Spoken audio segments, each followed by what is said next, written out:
New episode of the Locked On Browns podcast dropped this morning. A little later than usual, I apologize. But, of course, after the show went up, we got a little bit of breaking news in the form of the Browns releasing safety Juan Thornhill before the end of his 3-year contract that he signed a couple years ago. It's the end of sort of a roller coaster ride and up and down experience. I think both from a fan standpoint and their relationship with Juan Thornhill and the team's relationship with Juan Thornhill, dealt with a couple injuries, mostly to his calf the last 2 years, that allowed him just to play in 11 games each of the last 2 seasons. There was an effort. His effort was called into question, especially this year. That Saints game comes to mind where he didn't chase down Marquez Valdez-Scantling and didn't sit well with a lot of people. So, yeah, when they signed him, I think Andrew Berry thought he was getting a player that was going to solidify the back end of their defense, a position that they hadn't been able to figure out, obviously, in recent years, but never really came to fruition.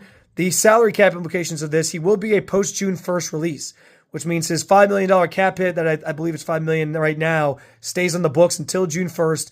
Then his dead cap hit, his total cap, whatever he counts against the cap, and dead cap money can be divvied up between 2025 and 2026. And in the end, the Browns save about $2.5 million leading into the start of the season this fall. So that's kind of the finances of it. We'll talk about it a little bit more on tomorrow's episode. And then you'll hear from me the rest of the week from Indy. Looking forward to talking to you guys from the Combine.